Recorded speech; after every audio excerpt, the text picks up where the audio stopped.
A motion to reconvene into open session. Motion, Mrs. Graves. Second, Mrs. Peru. All in favor? No one opposed? Okay. We have a motion to approve and accept the resignation of school board member Sarah Mitchell effective December 8th, 2025. Motion, Mr. Webanero. Second. Second, Mrs. Peru. All in favor? Anyone opposed? Motion carried. And now we have a motion to adopt the following resolution. Be resolved that the Board of Education appoints Stephen Peters as school board member effective December 9th, 2025 to May 19, 2026, due to the resignation of Sarah Mitchell. Any discussion? Motion? Motion, Mr. Hamilton? Second, Mrs. Graves? All in favor? Anyone opposed? Motion carried. And do we do something with Mr. Peters now, or? After the vice president, okay. Call for nominations for vice president of the Board of Education for the remainder of the 25-26 school year due to the resignation of Sarah Mitchell. Mark Hamilton. Do I have a second? Second, Mrs. Boswell Davies. Anyone else? Mr. Hamilton, will you accept the nomination? Yes. Okay, all in favor? Anyone opposed? Motion carried. Okay, now we have an oath of office for the vice president and for our school board member, Mr. Peters. Welcome back. For the audience to know too, that when we've had resignations of board members, we usually go back to somebody who has had all the training and everything else for that. So Mr. Peters has, and we don't have to go back and do any other training, so thank you. You moved your seat though, Steve. It's okay. You're on the right of it now. Okay. It's the same verbiage, so if you want to read it at the same time. Who do you want to go first? Mr. Peters? Mr. Peters went first. Okay. Sure. Do I have to raise my hand? Yeah. Swear on whatever. I, Stephen Peters, do solemnly swear that I will support the Constitution of the United States and the Constitution of the State of New York, and that I will faithfully discharge the duties of the office of board member according to the best of my ability. Thank you. Mr. Hamilton?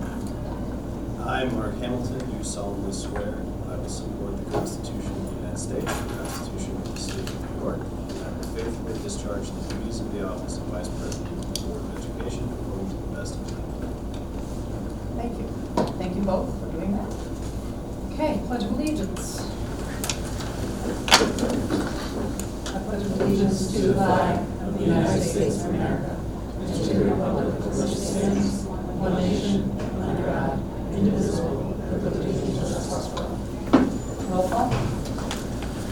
Ms. Berry? Here. Ms. Boswell Davies? Here. Ms. Graves? Here. Mr. Hamilton? Here. Mr. Peters? Here. Ms. Peru? Here. Mr. Webanero? Here.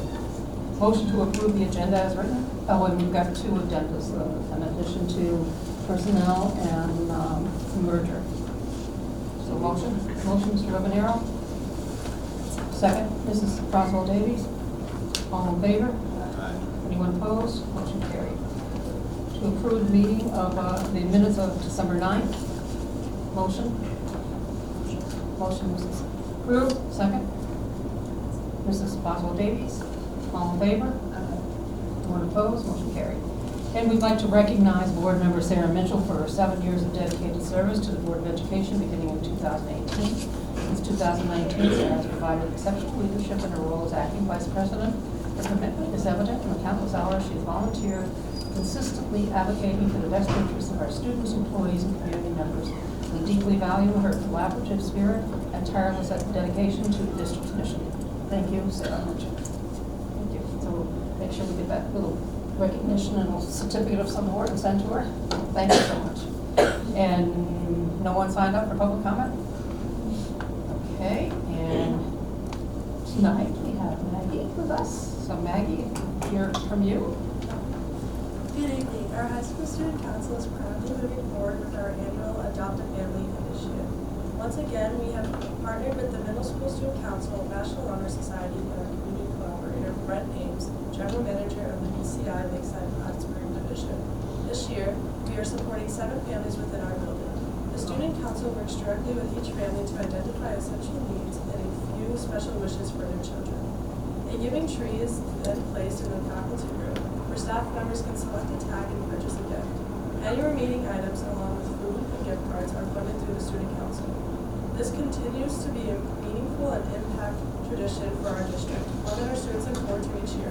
We extend our gratitude to our administration for supporting these efforts and for helping us bring comfort and joy to Peru families in this holiday season. On behalf of our Peru Student Council body, we wish you all a Merry Christmas and a Happy New Year. Thank you so much. That's a wonderful idea. I'm glad it continues. Thank you. And superintendent's report? Yes. So a couple things. We had a great musical on over the weekend. I think that's really important to recognize. Our students did an outstanding job. They really worked hard on it. And all the staff that helped as well. So they did a great job. It doesn't fall well to do a preview at the mayor board meeting, but also we have our winter concert for middle school tomorrow night. And our first grade holiday show is on the 15th of December. And the 6th grade holiday around the world is on the 3rd grade holiday around the world, sorry, on the 16th. And then I just wanted to give everyone a brief update because you probably are still driving by the school and seeing people on the roof. I'm wondering how does that work, and I wonder that as well sometimes. So at the end of the day, they've completed all the roofs in mid-November. In the remaining areas, base contract roofing is approximately 250 square feet over the boiler room area, which they'll have to continue to work, as well as the cracker box and a stairwell. So spring work that we're going to have to continue with. The remaining work for the high school and middle school, including skylights in some of the locker rooms, roof ladders that we need to have installed as well, and some small portions around the chiller plant. So those are some of the remaining work. The elementary and intermediate roof, including roof ladders, and then some metal roof around the elevator shaft. So those are things that will happen in the spring. So they're going to really start closing down shop for now. So I just wanted to give everyone an update on where we are with the roofs. And the other piece that I want to talk to you about, and board members are more than welcome to join in on this aspect of it. The Board of Education has shared some work together over the summer, as well as the beginning of the school year, to talk about their Board of Education goals and objectives, and it's important that we share those off with the community. And we do a self-evaluation and then come up with various goals and objectives. The one piece that you should know is that we are still on the scale of educators, highly effective, developing, and ineffective. Even though we have certain ones that we pull up here, they were all in the effective range, be it below effective or high effective. And we come up with 5 different areas every year to try to look at, but try to match also with our strategic plan. Anything else, board members? So we talked about our strategic plan, and we tried to, like Mrs. Berry mentioned, making sure that it aligns with that. In October, the board, the superintendent will establish and adopt annual board goals, which we did work on back then. We just wanted to make sure you got an opportunity to see them as well. The board will communicate those goals. Those are important pieces. Mrs. Berry does mention that also on our podcast that we do. And then the board and the district leadership will participate in annual professional learning, such as rural schools and things like that across the region. We've already attended some of those things. Karen and I actually also went to a exams just recently in December. Goal 2 is goal monitoring. The board will review and monitor from the superintendent and the leadership team data related to the district goals. And as you know, our leadership team has already sent that information to the Board of Education, so they've gotten the first round of that in regards to the individual goals. So by October, which we did do, the superintendent will develop and share with the Board of Education a board report, goals monitoring calendar, when those particular reports are going to come due. The board will review triennial data from the superintendent and the leadership team. So we talk about where we are at the beginning of the year. We do it again, a mid-year look at where we are with our data, and again at the end of the year. The board will also participate in at least one annual training session focused on data interpretation and progress monitoring through NISBA. And so we have an opportunity where we work with, we have professional development opportunities also for our Board of Education. And by June 26th, the superintendent will present a year-end summary report analyzing the goals, progress outcomes for the next school year. And our goal 3 is roles and responsibilities. The board will understand and adhere to their roles and responsibilities. By August of 2026, the board will complete the annual governance retreat with the superintendent to review roles, responsibilities, protocols for effective decision-making. Governance, we've done that for each year since I've been here. By June 2026, all board members will participate in at least one NISBA rural schools or other professional learning partnerships. So those are opportunities for the board, so they're setting a goal for themselves to participate in that. The board will participate in annual bias awareness and equity training to promote student-centered and inclusive decision-making practices. By August of 2026, the board will complete the superintendent's evaluation, the self-evaluation, and the governance practices that the Board of Education does on an annual basis. They do that with my evaluation as well as their own setting their own goals. Goal 4 is community input. The board will work with the superintendent to gain input from the community. And by winter of 2025-26, the school year, the district will conduct at least 2 community engagement opportunity forums, as well as a survey, which we can complete in focus groups to gather diverse perspectives from families, students, and community members. We'll have more of that coming on as the school year goes on. By winter of 2025-26, the superintendent and leadership team will summarize present staff and student culture climate survey. So we'll be looking at that. Shannon shared that already with everyone at our last Board of Education meeting. And the board's communication committee will meet bi-monthly to review outreach strategies to ensure all stakeholders' voices are represented. So we actually have an opportunity. We've got a pretty good meeting as well. We took information from from the communication committee. We were talking about our students and how we're placing them on social media, and then we took that information back to the board, to the policy committee, where the policy committee actually made a determination on a particular policy to move forward. So those are some of the pieces. Legislative advocacy. The board will be an active advocate for the district's interests as it means. I think that's without say. There's no question about that. It's definitely something that happens on a regular basis. Some of those areas, so the board will meet with local and state legislators to at least once during the 25-26 school year to advocate for district needs. Olivia and I are working on that as we speak, so hopefully we'll have someone to be coming and having some more conversations with the board. The superintendent will coordinate at least one annual briefing with the board for Rural Schools Association, NISBA Advocacy Network, to provide updates on legislative issues. So Mrs. Berry and I and other board members will also participate in legislative conference over the summer. So I think that those are just important pieces to share with everybody. Any final questions on what the board's goals are and what they've placed out there for the community? That was really important that the board have that opportunity. Okay. All right. I want to thank Olivia. She did take our information from our super eval and put it into a PowerPoint. So thank you very much.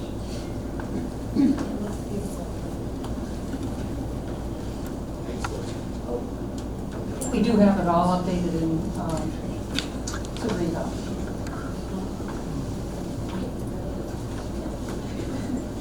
Okay. So we also have tonight Dr. Davies here and Dr. Bell. They're going to be sharing some information with us as well. So I think that we can move right to that so that we can have them do their portion.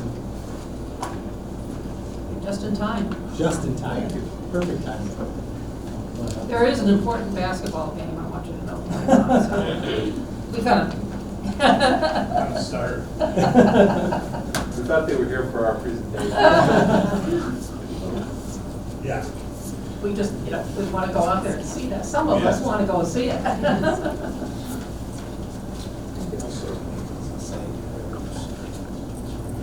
go. Was it?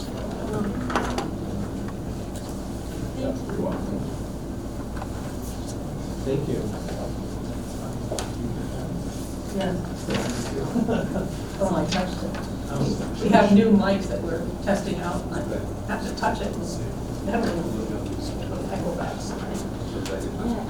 Yeah. No, it's okay. It's just me. Just touch again. Okay. So President Barry, Vice President Mitchell.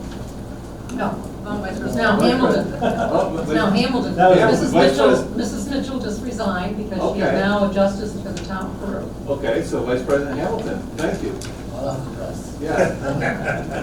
My apologies, members of the board, Superintendent Storms, as well as your administrative team.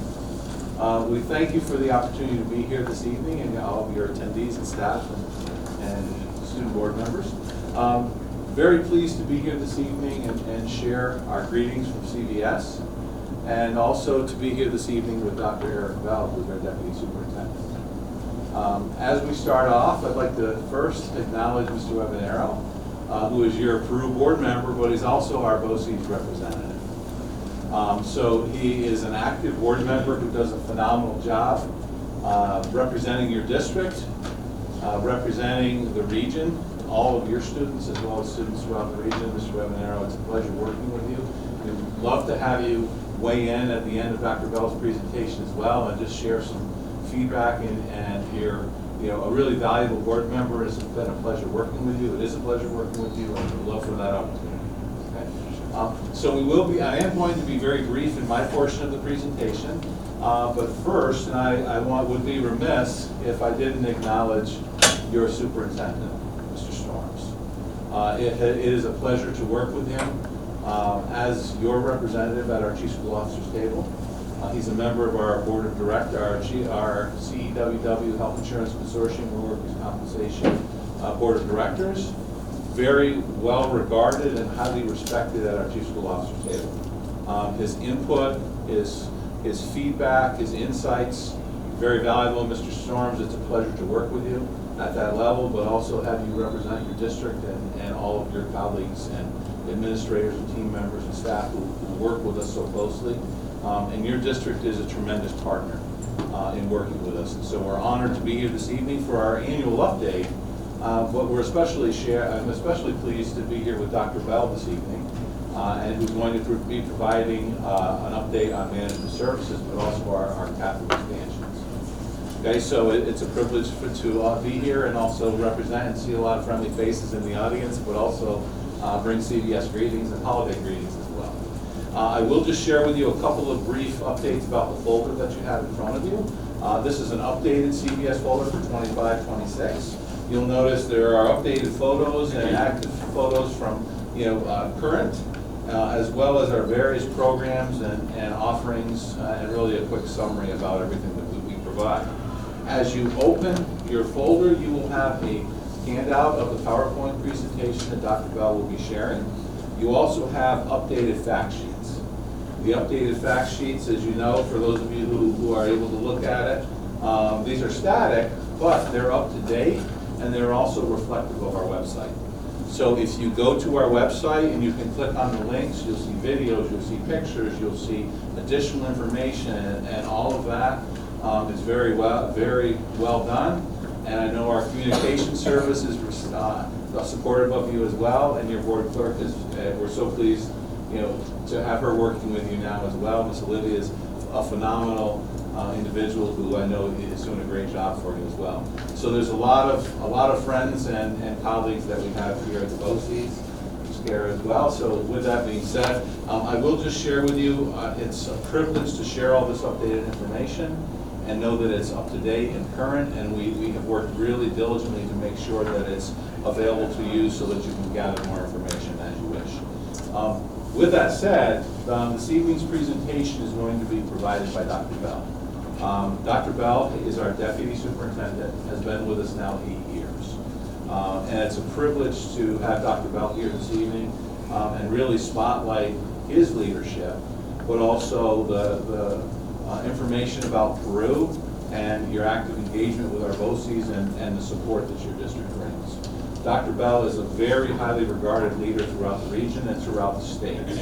Not only is he our deputy superintendent, his financial prowess and keen mind, in my opinion, is one of the best individuals I've ever worked with. He understands the finances, he understands the implications, and he also has a keen, valuable understanding of how it impacts our educational programs, and he's so supportive of our students and staff.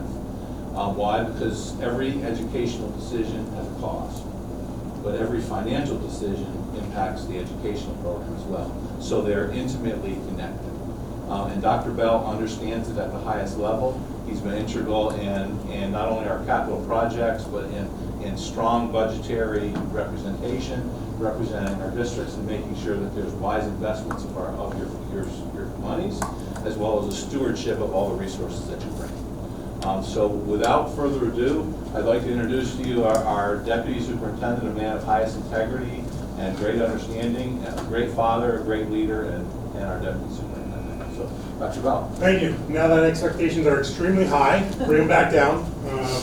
Most of you know me, so I'm going to jump right in. So 3 agenda items we're going to talk about are Peru's BOCES aidable services. What services are you using through CVS?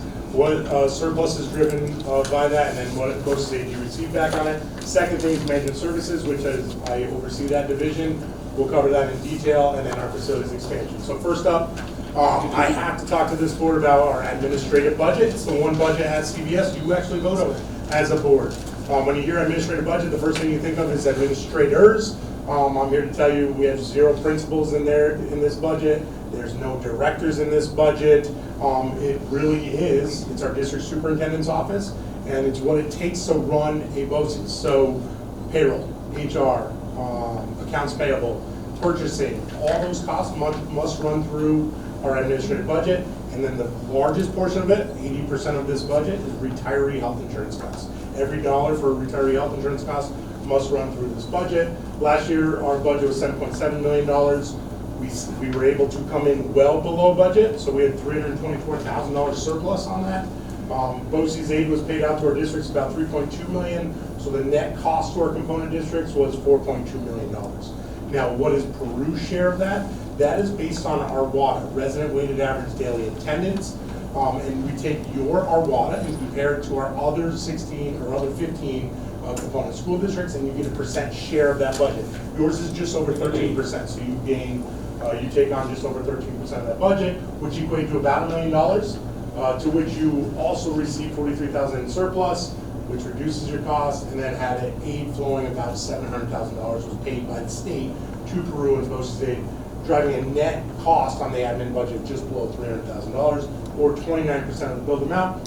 You may ask, how could it be so low? Really, it's 73% BOCES aid ratio is what Peru is receiving. That is very powerful. And what that does is drives your leadership to have regular meetings with us to say, is CVS being creative enough?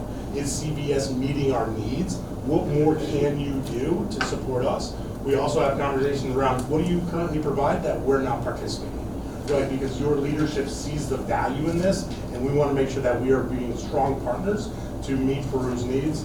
And I think our last meeting was last month, right? It's as recent as that. So we continue those conversations with a strong leadership team that you do have.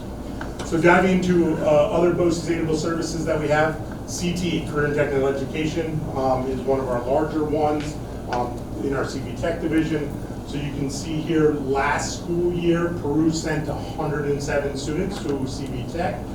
We have an enrollment average formula. That's how we bill out our CTE programming. So it's based on your last 5 years of enrollment. So Peru's 5-year average was 82. So we billed Peru for 82 students, or that cost was about $1 million. With the BOCES aid that flowed back on CTE services, the actual net cost per student at CV Tech is only $3,500. You're not finding any better value out there on the market anywhere for what the students are receiving. We also have pre-CTE program, 4 students attended that, and that cost of that was about $800. Next, in management services, we'll spend a lot of time, not a lot of time, because President Barry told me we're short. We'll spend 4 minutes on the management services division later, but these are services on the non-instructional side of the house that CBS provides to Peru. You can see a laundry list there. I'll pick one to point out. Let's talk school food management, right? Peru made a transition to CBS to serve that versus hiring your own director, right? It's very simple to do what we've always done. Go out and hire our own cafeteria manager. The cost to do that, I can tell you, is around $118,000. That's what we've done in Peru. But since you decided to run through the BOCES, not only did you get an awesome program, your net cost is only $54,000 to you because of the power of that BOCES thing. And then also we had surpluses that go back. Quickly touch on surplus. If any of our COSERs, cooperative services, make money, so our revenues come in higher than budget or our expenses are below budget, which is typical, we are forced by law to give that back to the participating districts in the COSER. So if we make money, it comes back to Peru in surplus. Looking at school support services, this is the instructional support center we provide. Ms. Pichaguye works a lot with us on these services. You can see Peru's investment is $584,000, but at the end of the day, the net cost is less than half that, close to 40% of that, at $247,000. One of the things that you see on there, $46,000, that's not receiving aid, that's officials' payments. So we actually process and run all the officials through us. The people that do that work are aidable, the actual payments of officials is not. Preemptively answering some questions here before the end. What's the total? Peru investment in BOCES Animal Services? Around $3 million is the actual billed cost from CBS last year to Peru. At the end of the day, Peru's net cost, what actually hit your budget, was $1 million. So we're looking at 34.5% net cost to Peru, and that's the power of BOCES Aid on BOCES Animal Services. And I'm here to tell you it's going to get better. The exclusion on salaries for BOCES Aid was $30,000, which is below minimum wage. So every 12-month employee we have makes over that amount because they're at minimum wage or better. So there's a ton of deductions that basically says Peru doesn't get BOCES Aid on their services because they make over $30,000. The state is raising that threshold to $40,000 for all services received this year. Services next year will go to $50,000, the year after that, $60,000. That means if districts, this is a big if because they have changed, but if districts kept their 23-24 level of service and cost, it's an extra $1 million in BOCES Aid they would receive if this was in place then. So we're going to receive at least an extra $1 million for our component districts. You want to run some numbers, figure you're probably 13 to 14% of that money you're getting extra back to Peru, or easily technically $150,000 in additional revenue just from this year to next year. So that's huge news coming from the state. You talked about advocacy. That was an advocacy item for 5 years for us. That's huge to get, and a huge benefit to Peru. Lastly, I'd be remiss if I didn't touch on, you had Dr. Slattery spend a ton of time on special education last year, so I won't. But realize this is another big part of what we do is special education services. It's not BOCES aidable. Your team actually files for excess cost aid. They stack these students, they also get Medicaid back on them. And then we also provide transportation services, which you get transportation aid back on. All right, so not to be personal, but we want to send a consistent message across 16 school districts. So we did a video on the management services division and our capital facilities improvement. Cover a lot of slides in a short amount of time. So happy to answer any questions you have at the end and go as deep as you like. Hello, I'm Mayor. CBS producer. It's my honor to share the division serves as the foundational pillar of the CBS operation by providing essential services such as financial leadership, budgeting, accounting, payroll, purchasing, accounts payable, human resources, employee benefits, operations and maintenance, cafeteria management, labor relations, and capital planning services. Additionally, it delivers shared administrative and operational services to schools, enabling them to reduce costs and enhance efficiency with 8 cooperative services referred to as BOCES. First, I would like to highlight our business office. It provides daily oversight and financial management for 227 departments, totaling 175 million. 2024 reached over 600 donations. And last school year, our management services team operated 199 departments, processing 11,000 radio training, 2,870 orders, 150 vendor contracts, and 17,000 services. We take pride in maintaining strong internal controls, ensuring accuracy, transparency, and accountability in every dollar. Our commitment is to provide fiscally sound and trusted services that support the success of our staff and students. Hello, my name is Trevor, Director of Labor Relations. Our team is proud to support our component districts with several key services. Through our labor relations service, we assist districts with negotiations, contract administration, labor topics, and professional development of personnel and student relation issues. Our regional certification office serves our 16 school districts as a bridge between educators, districts, and state education department, helping professionals navigate the certification with clarity and support. And through our personnel and recruitment service, we help districts attract qualified candidates through shared posting, advertising, and job fairs. As part of our regionalization efforts, we are targeting expansion of this postal for stronger regional and from all of our districts.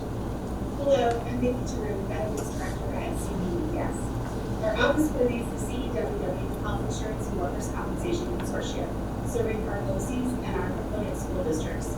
We manage everything from plan design, billing, and expense management to cost control and compliance, ensuring high-quality, cost-effective coverage for employees and retirees. We have been integral in bringing financial stability to our insurance consortium.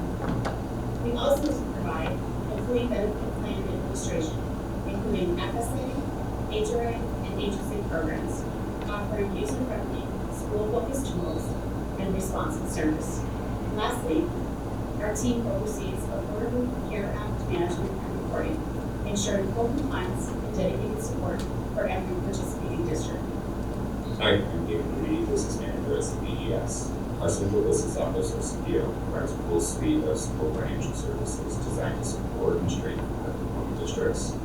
By sharing costs and expertise, we deliver efficient and high-quality services, including centralized payroll, purchasing, treasury functions, claims auditing, human resources, and benefits administration. In the 25-26 school year, we are currently serving 6 of our component school districts. Our collaborative model allows each district to tailor services to meet their unique operational needs, including handling all business office operations of the district, while ensuring accuracy, consistency, and fiscal responsibility across the region. Additionally, management services provides CASP 75 planning and evaluation services for 53 districts, ensuring accurate reporting on post-employment benefits through expert actuarial analysis and compliance support. At CBS, we're proud to support districts with innovative and essential services. One last closer to mention is our Nurse Cafeteria Management Program, which serves over 5,500 students daily, focusing on scratch cooking, local ingredients, and healthy meals that fuel student learning and wellness. In 24-25, all 8 schools in our program met the New York State 30% initiative. We're serving New York owned food and growth. 8 of only 7 free schools statewide approved for this additional reimbursement. Our program thrives on meeting students' nutritional needs in just 2 meals a day, and we believe all schools can and should serve students with these high nutritional standards by eliminating food dyes and reducing the amount of processed foods and sugar served to students. In closing, the collaborative approach of our management services division strengthens district operations, allowing significant cost savings while maintaining superior service delivery. Our team of over 50 dedicated professionals works every day to support both CBS and our component districts. Our posters are an example of what can be achieved when districts pool their resources. For long-term fiscal sustainability, we must continue to grow our management services posters strategically, maintaining the highest quality. With OC's aid, cost efficiencies, and a talented team, districts receive a higher return on investment. Together, we can build stronger, more sustainable schools across the region. Now we will transition to our facilities expansion outlook. Over the past decade, CBS has experienced steady growth in programs and enrollment, which has driven the need for expanded facilities. Today, I'll provide an update on our current projects and strategic savings. First, let's start with a look at our program growth over the years.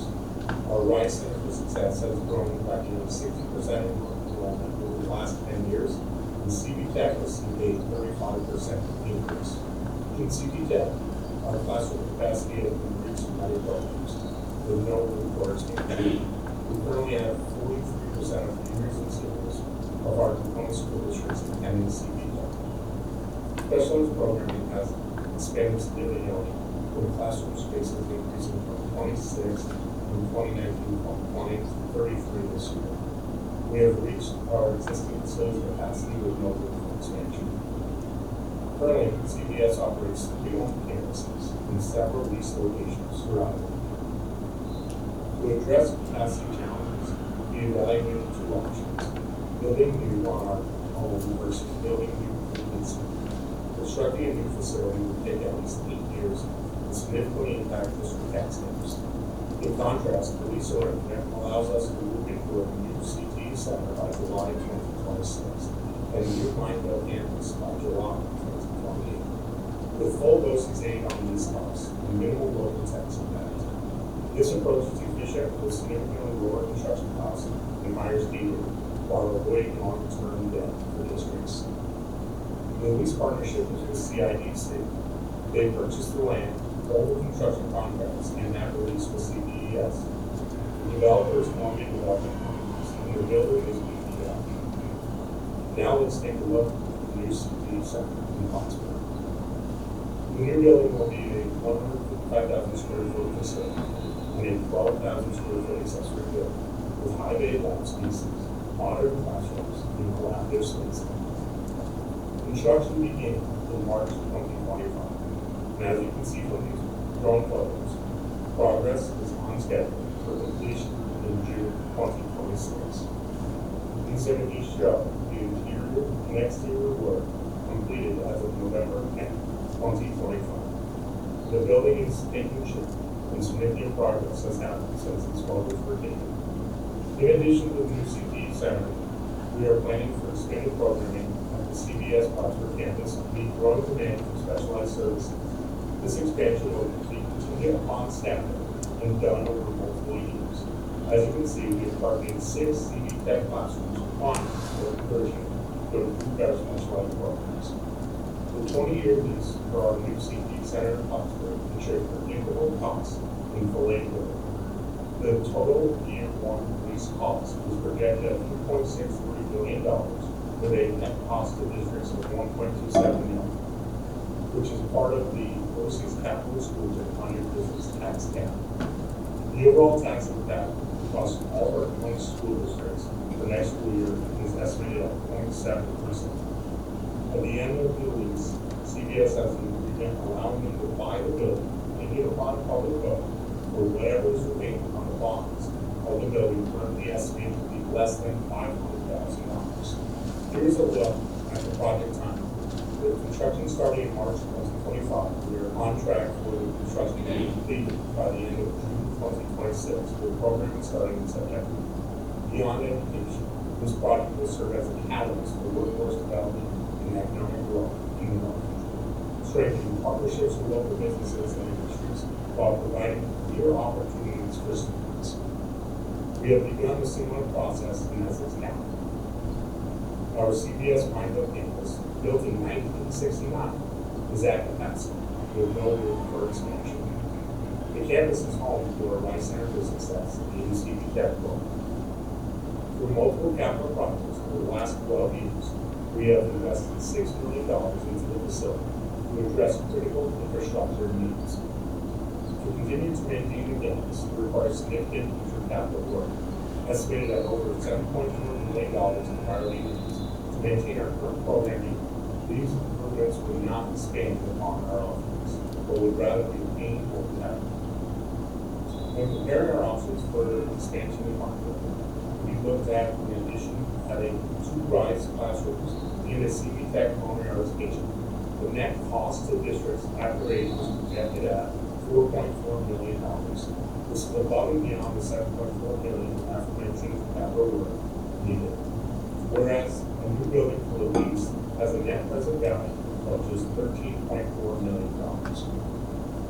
With the value provided to the lease arrangement, the return on investment is represented in this list from our preliminary building design, with expanded programming opportunities and significant improvements for the students. This includes adding 50 140,000 square feet, 10 new educational spaces, and numerous other improvements. Here is a breakdown of the preliminary projected costs across component districts, similar to what was shared for the new CP Center in Foxborough. BOCES Inc. will cover 2/3 of the project.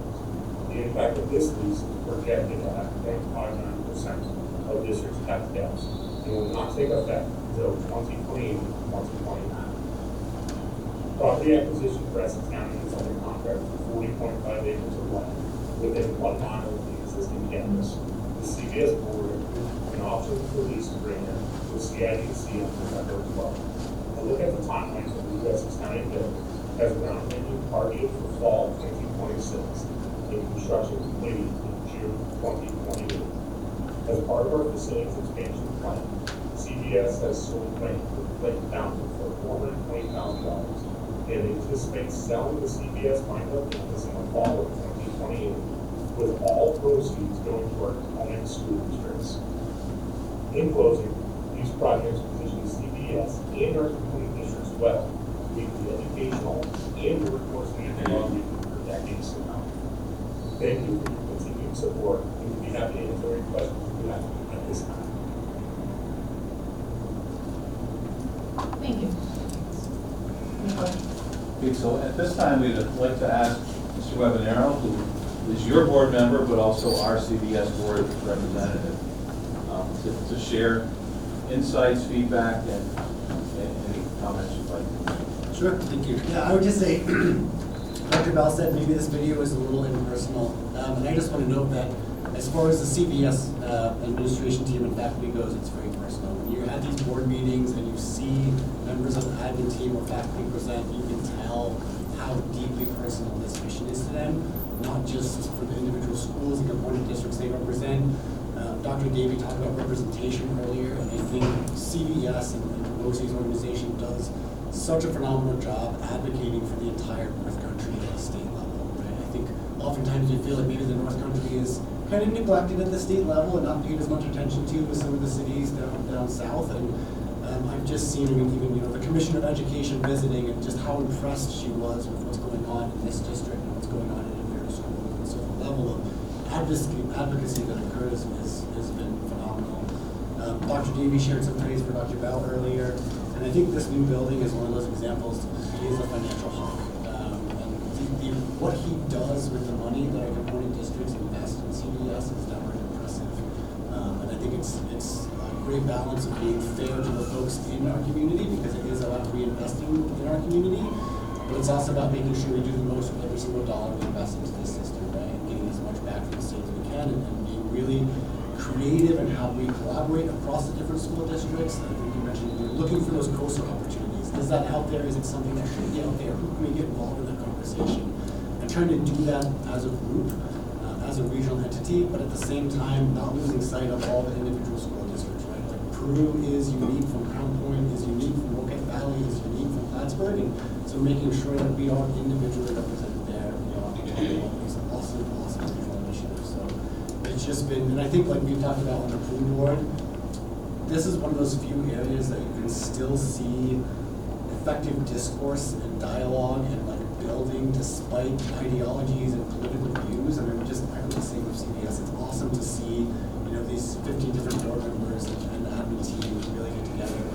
Not just the two present today, but Ms. Campbell and Dr. Slattery and Director Friedman, just awesome, phenomenal work, and I'm deeply impressed and grateful to be part of that community organization. Thank you. Any other questions or comments? Having been a little piece of CBS, much needed with these. Much needed. I remember the cafeteria services are coming up, and that was such a priority. But much needed new building, much needed. So, thank you. And I'll just make one final comment. As you look at your board who's active, participates, and engaged, and you also look at your leadership team led by Mr. Storms, I know Mr. Shavoyer as well as Mr. Baird, Mr. Manchester, your elementary principals, your special directors, you're actively engaged in leadership in the region. supporting your district, but also actively participating at the table with the colleagues across the North Country to provide the best possible services, the rollout of the Portrait of a Graduate and New York Inspires, as well as the other initiatives that are coming and that your students are well suited for. So it's with a partnership with your district, great, amazing district, who's been a leader in the North Country for many years as well. So you're well suited, well represented, and we look forward to the continued partnership together. So thank you, and again, we'd love for you to come and visit, to be part of our continued work together and representation that we collaboratively undertake. Thank you. Do the administrators have those brochures that you have too? We'll get them one. Okay. Yes. I already showed them. This You got is a fake one. Oh. This looks good. Yeah. Thank you. Thank you, and Thank you both. okay, thank you so much, and happy holidays. You too. Is this an extra? That is an extra.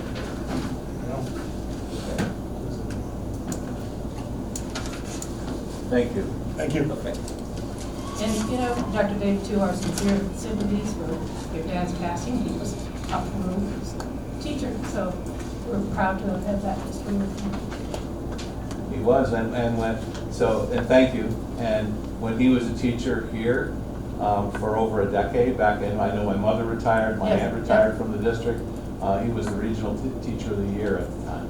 Yes, yes. So way back when. So Yeah, it was. thank you so much. Thank you. Was Okay. your mom an English teacher? No, she was third grade teacher. So Mrs. Davies, the English teacher, was my Yes, Aunt Patty. I had her, So, she was great. yes. Yeah. Thank you so much. Thank you very much, both. And please take a look at our board objectives. I think that was a very impressive piece that on our website. Yeah, absolutely. Well done. Thank you. Thank you. Okay, PAT. Good evening. PAT would first like to extend its sincere appreciation to Ms. Sarah Mitchell for her dedicated and selfless volunteer service to the Board of Education. We offer her our best wishes as she undertakes her new role as Peru Town Justice. We would also like to formally welcome back Mr. Peters, who has graciously agreed to assume the board seat vacated by Ms. Mitchell. Additionally, we also want to congratulate Mr. Hamilton for his nomination as Vice President of our school board.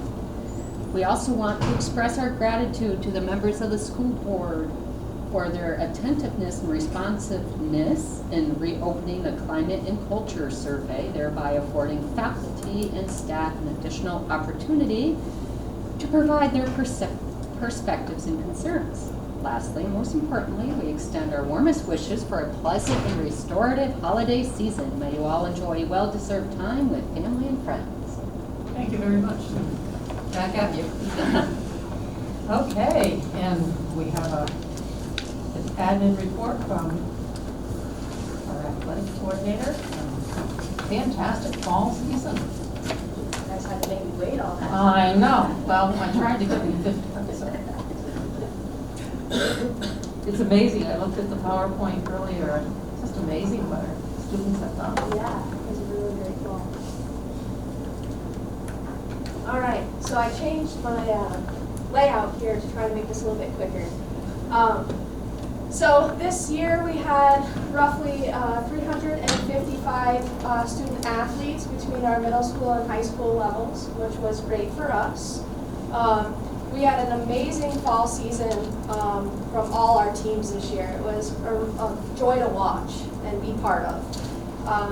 First, we're going to start off with CBAC champions. Our boys soccer team, I'm not supposed to call them CBAC champions. It's the National Soccer League. They're kind of their own thing, but I still took a picture with them with the banner because it's important. Our football team was CBAC champs, and our girls swim team. And then we had 4 sectional championships.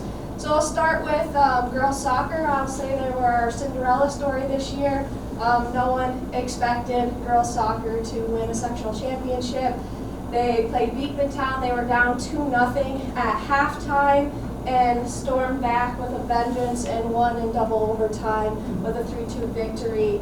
I think they shocked themselves and they shocked everyone around them. So it was a joy to watch that. Football won another sectional championship against Beekman, and they won it pretty easy. So they had a really successful season going undefeated. And then we have girls volleyball. They just missed winning a CBAC championship, but they won a sectional championship, and they played an amazing championship game. They were down 2-0 to Saranac Lake, and they came back the last 3 sets and ended up winning nail-biter matches, and one, I think we got home at 11 o'clock that night because it took forever. And then girls swimming, they just had an amazing season. They were undefeated this year, and our girls swim numbers still are amazing here at Peru, which is great for our section. And then gymnastics missed winning a sectional championship by 0.2 of a point. That's what it came down to. But we can say that Ella LaBarge was the overall champion of the sectional meet, so that's really great for us and great for her to end her senior year. So state participants, we had a lot of athletes represent us in state play this year. For cross country, we had Brennan Peters. He ended up placing 42nd, and if anyone follows cross country, I know Mr. Peters does, obviously. Brendan had an amazing year, and it was really fun watching him grow this year with it being his senior year. Michael Welk finished 65th, and mind you, this is out of like 137 athletes in the boys competition at state, so these are great finishes for our athletes. And then Maddie Welk placed 17th, so that's amazing top 20 finish. In girls swimming, we had Maddie Miro, Helena Kordick, Mia Kupel, Charlotte Isica, and Chloe Chase represent us at swimming states down in Rochester.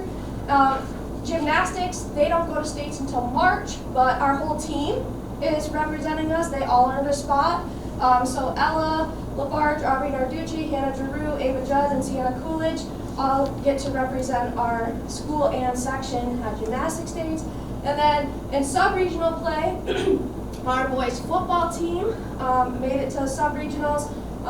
They ended up losing against a very good Ogdensburg team. And then girls soccer made it to sub-regionals, and they really had a chance to win. Unfortunately, the weather that night was not in our favor. It was a very rainy night. And they came out of it with a loss, but represented our school great. And then volleyball made it to regional play down in Binghamton to face Section 4, and they got to pick their path. We have a new 3-region rotation for sectional play. If you have 4 or more teams, there's this thing where you get an extra bid. So Saranac Lake and Peru, win or lose, got to go to states, but the winner got to choose their path. The loser had to take the leftovers. So they got the leftovers. They played a sub-regional game at Beekmantown versus a Section 2 team, which no Section 7 team has ever beat a Section 2 team in girls volleyball. So our girls chose to go to Section 4 on a nice long trip, and they actually did quite well. They hung with the teams that they played. They didn't win any sets, but they did well. CBAC All-Stars this year, we had first team All-Star boys soccer, Shaden Edwards, he was also the MVP of the league, Alex Watts, Colin Powers, Jordan Osborne, and their second team All-Star was Connor Bear.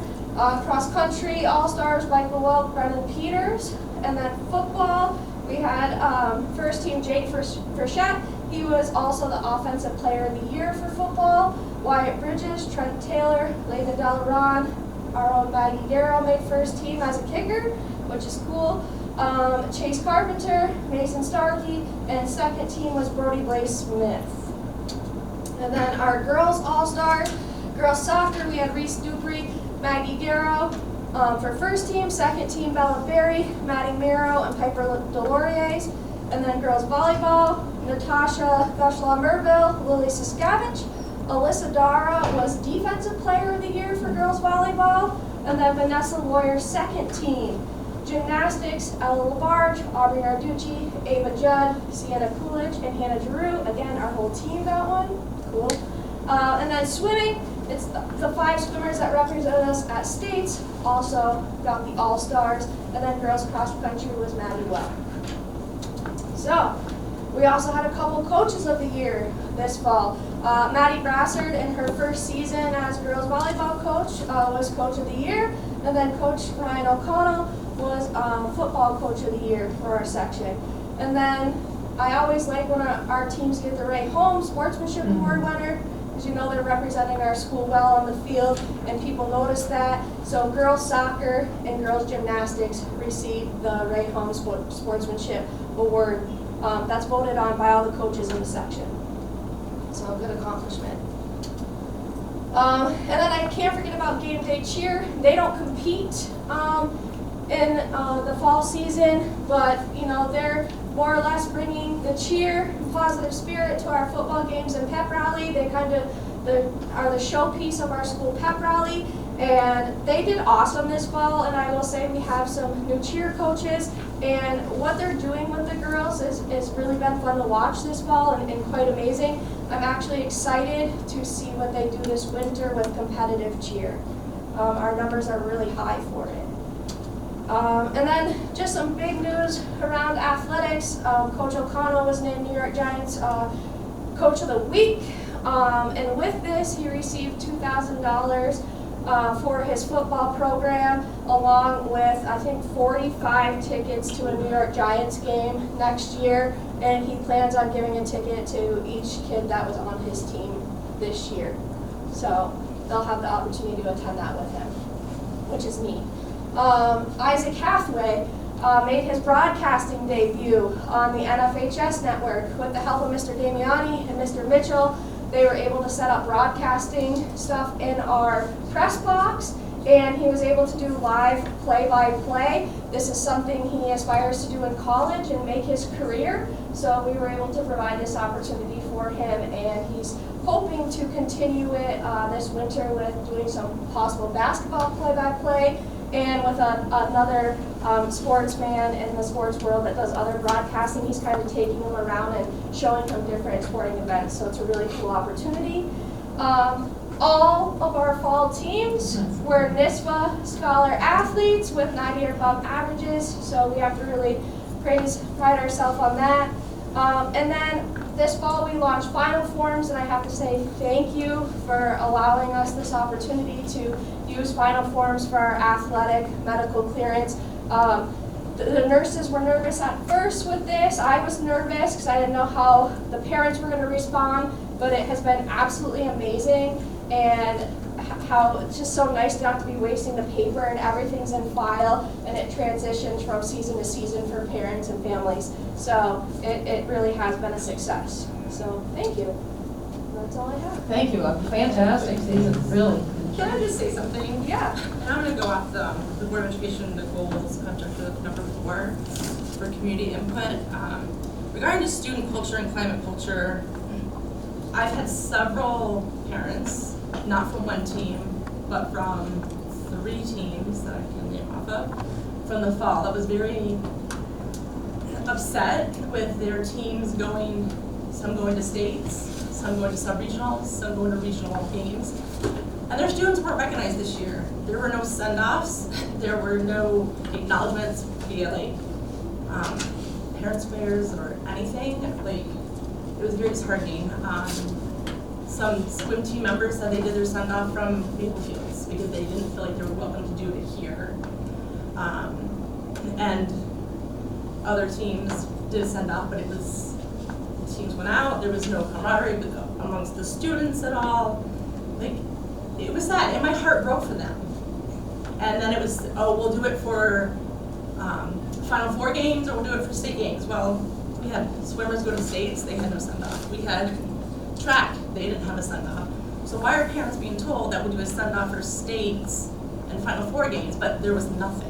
And these seniors, like, they lost out on that. I think it's a preference on whether coaches want it or not. And I think if you talk to a lot of coaches, some kids want it and some kids don't want it. And I think that every time a team attends a sub-regional or a regional game, you can't interrupt your school day to do a send-off. And that's what happened last year. And there was a lot of complaints from teachers that we were interrupting the school day with bringing kids into the hallways. So I think that what we have done is we took feedback and we made it. If you are going to make it to a Final Four weekend or state play, then there can be a send-off for your team.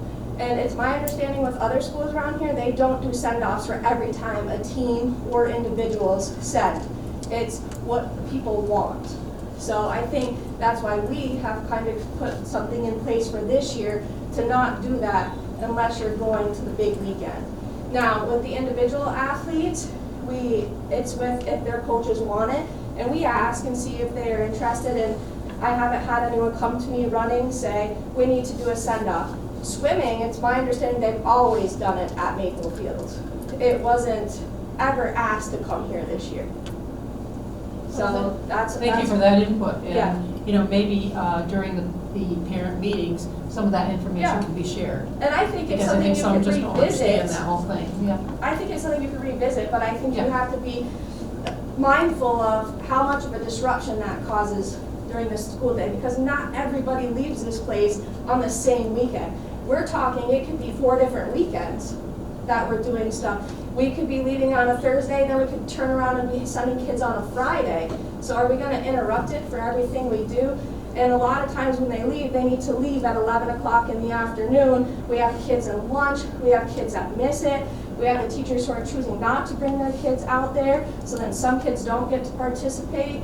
So I think it's something that needs to be looked at going forward and having something set in stone on how you're going to do it. Thank you very much. You know, even having this PowerPoint on our website is amazing. And, you know, if parents take a look at the website, they can see so much information. But thank you. Very proud of everything that they've done. Okay, reports and communications. Any questions, comments?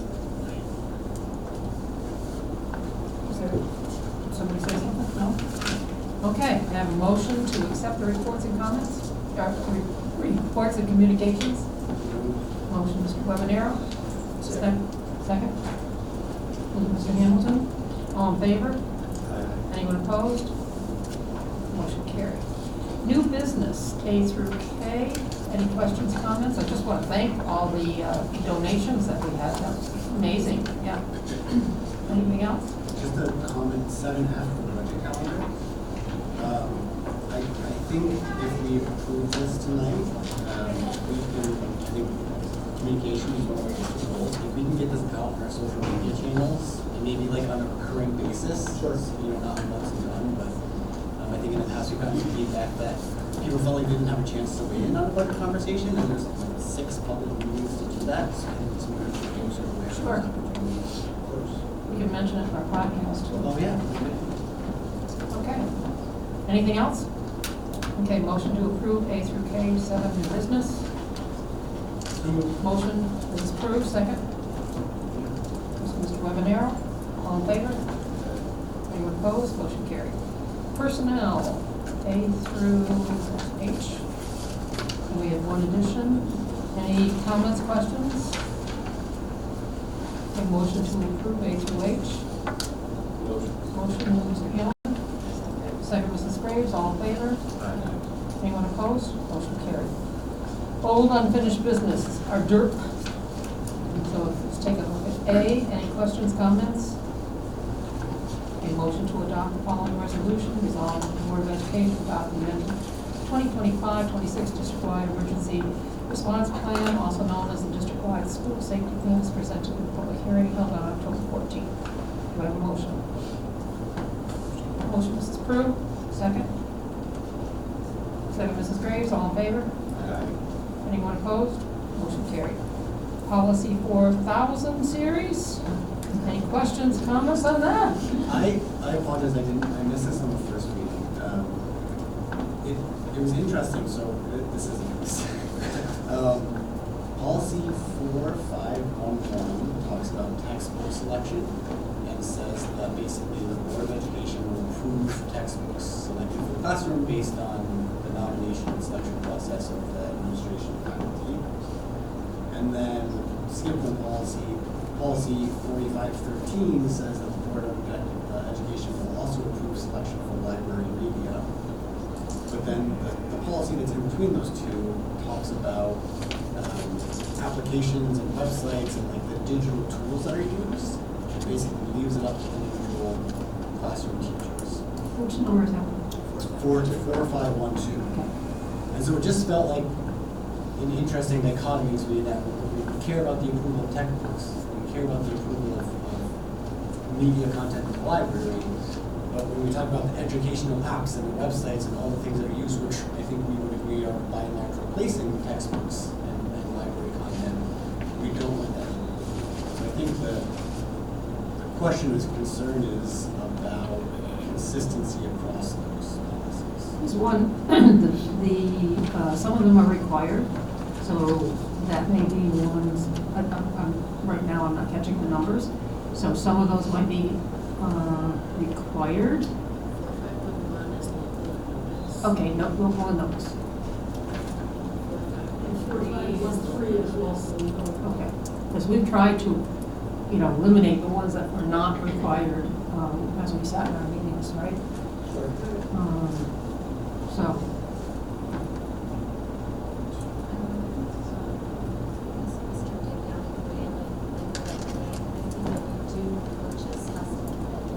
yes, yep, it does. Yeah, we have a list of approved tools that teachers can select from to use in the classroom that we have agreements in place with, whether we purchase them through CVS or NERIC or their district purchase, Right. through data privacy agreements. Teachers have access to those resources, so they're picking from that pre-approved list. Now that's a list where any type of login information would be shared, right? So if there's an exchange of personal data, that's the list that they pick from. There's pre-approved sites for K through 8 based on how we filter access as well, based on some of the changes that we made last year. So we've definitely restricted where those options lie based on a process that we have for like approving those sites and that type of stuff. So there's structure around it and some guidance, but Would we want, so I appreciate that process, and I think I have confidence in that process. Would we want the policy to reflect that? Because I think the way it's written doesn't match, like I think Yeah. the policy doesn't match our procedure. I agree. Do you want to? Can we do that? Can we pull 4512 out and then just? Sure. We can do that right now. Right, and just make sure we have, at 2D mentioned in there. That's what, yeah. Yeah. I'm saying that we have that list that's based on that. I'll work with it. Okay, so we have a motion to approve the 4,000 series except for 4512. That will come back in January. Make sure we have all the necessary vocabulary. Motion? So moved. Motion, Mr. Webanero, second. Second. Mr. Hamilton, all in favor? Aye. Anyone opposed? Motion carried. Okay, 5,000 series. Any questions, comments? These are quite a few of the ones that are required. I also had some questions on this one. The 5,000 series, this is again, the 5,000 series has a lot of his/her language, and I think in some other policies we try to use gender neutral terms, they, theirs. So for a second, actually, that's across the 5,000 series. 5,000. There's, I think, the 20 differences. Policy 5460, which talks about child abuse. As far as the reporting process, it says you have to use telephone or telephone faxing. And I don't know if that's like a dated thing, or that's actually, like I wouldn't expect a teacher to be faxing a report of potential child abuse. That was number one. 5460. So like, I mean, email or websites, like. If it's accurate, I don't know about faxing, I don't know. Yes, you do. You have to call. There's no email. Is there still a fax option? I don't know. I think it's called, I think we'll probably could change to scan, because but it is to a fax, to a number, I believe. Yes. Okay, so if that's accurate, I just. Yes. see But what the I'll data- check, we'll check on that. I do believe that was when I was there. And then, last comment is purchases, so 6,700. It says, the way I read it is that only purchases under $1,000 don't even count as minutes. No, so it's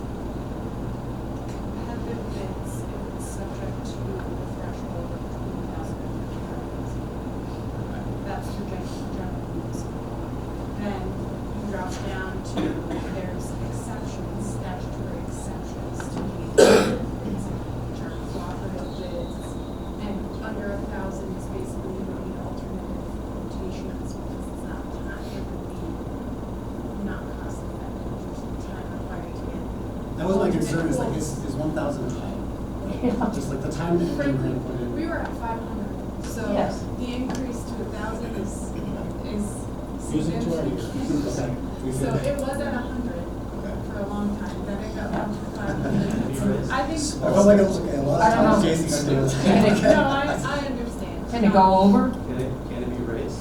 Yes. To what? What would I make think up sense? to $20,000. I mean, I think No, it's CVS is. I'm sorry, are you meaning quotes or are you meaning competitive bids? So basically you need a quote if you don't purchase it under a state contract or Right. a cooperative bid, which is the majority of our purchases. Okay, what were we at 500? Pardon? When we were talking and we were at 500, we moved to 1,000, what is that? That's where you need 0 quotes regardless of whether it's on state contract. Yeah. Any purchase. Yeah. That's $1,000. You can decide which vendor you want to use instead of comparing costs. Right. So that's gonna be a good, but I would say 1,000 is a good place for us to be, I did talk about that in advance of this too, but that's an important plate rather than making it too big, certain pieces of equipment, things like that, we would want to do multiple bids for, so. Right, and if we don't do So the, 1,000 if is- we don't do these contracts, we have to get, what, 3 bids, right? Well, so quotes or, so, Quotes, I mean. right, quotes is you call a vendor and say, hey, what's your price on this, Yeah. what's your price on this, what's your price on this? It doesn't need to be formal versus a bid is a formal Right. advertisement for those large Right. purchases. And put RFPs on. We have And to what, maintain that for the audit. in that one, there were a number of words underlined. I don't know if procurement, why procurements would be underlined, maybe. Just to double check on those. Mine were underlined, right? I don't think it likes the pluralization. I thought maybe that was it. I think it's correct. Right, but I don't think it like the S. We'll And double check offer, that. offer or, Yeah, right, so this didn't like, so based off of the sample policy. Right, so right, that's right, right. where we looked at data what we actually do, but it is quite verbose. okay. So, we've got a couple of suggestions to take a look at on this first reading. So motion to conduct that first reading, which we did. So we'll have a motion to conduct that first reading of those. Motion. Motion, Mr. Webanero, or Mr. Hamilton, second? Did Eddie, second, okay. All in favor? Motion carried, no one opposed, no public comment? And do we have a motion to reconvene in executive session? There will be no information that we have to bring out to anybody else, but so we can all be back to the basketball game. What is the, do we have a score of the basketball game yet? We're winning? Last I knew it was 59, or 54 to 20 something. Okay. 55, 24 to 0. Okay, good.